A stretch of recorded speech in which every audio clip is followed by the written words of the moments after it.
Le climat du mois. Psycho, bon anniversaire. Avec 4 planètes dans votre signe en début de mois, vous serez très occupé, d'autant que Mars en fait partie. Vous n'aurez probablement pas assez de temps pour vous, on vous sollicitera très souvent, que ce soit pour exécuter certains petits travaux ou pour vos bons conseils, toujours très pragmatiques. Premier décan, Saturne rétrograde toujours face à vous et cela a pour effet de ralentir sérieusement votre rythme, vous avez l'impression que tout joue contre vous. Pratique, comme fin avril, Mars occupe votre signe et s'oppose à Saturne les premiers jours de mai. Certes, vous avez envie d'agir, d'aller de l'avant, mais les circonstances ne sont pas favorables. Vous risquez aussi de vous faire mal parce que vous agirez précipitamment et que cela vous rendra maladroit. D'une manière générale, vous vous énerverez pour un rien, mais serez en même temps très conscient du fait que c'est totalement inutile. Vie quotidienne. Travail, Mercure traversant rapidement votre signe entre le 1er et le 15, c'est la période où vous serez le plus occupé. De nombreux rendez-vous, déplacements, visites seront au menu de cette première quinzaine, avec des fortunes diverses. Tout n'ira pas au mieux, par exemple, entre le 3 et le 6, car Mercure s'opposera à Saturne et vos interlocuteurs auront tendance à ne pas vous écouter. À moins que votre voiture ne tombe en panne. Après le 15, vos préoccupations seront surtout financières.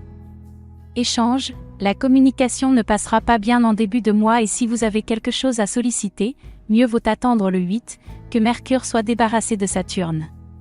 Du 8 au 15, vos échanges seront bien plus satisfaisants, vous serez plus malin et saurez prendre vos interlocuteurs par les sentiments.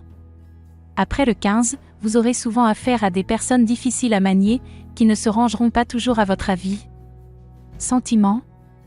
À 2, natif du 3e décan, Vénus se promène chez vous jusqu'au 9, une période des plus agréables. Vous aimerez et vous sentirez aimé en retour. Le quotidien vous paraîtra plus facile et vous dégusterez les plaisirs de la vie sans vous mettre de frein. Après le 9, vous vous sentirez un peu moins en confiance et aurez même parfois un sentiment d'insécurité. Cela peut autant être matériel qu'affectif, la crainte de « perdre » étant au programme. Rassurez-vous, Vénus est rapide.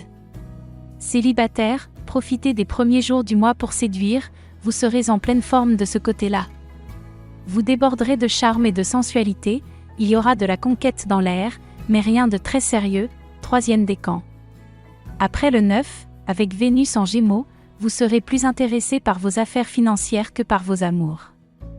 Vous serez motivé pour gagner plus, et moins pour séduire.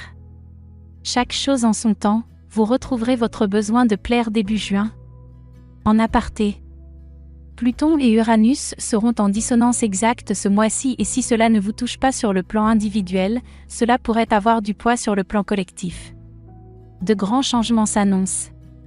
Ils ne se feront pas dans la facilité, car il faut renoncer à des avantages acquis et casser des structures bien établies.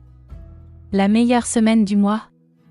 Celle du 6, qui démarre avec une harmonie entre Mars et Pluton, cela vous donne une très forte détermination. En aucun cas vous ne lâcherez prise et vous ferez preuve d'un courage à toute épreuve. Surtout si vous êtes né début mai et que vous avez une importante décision à prendre.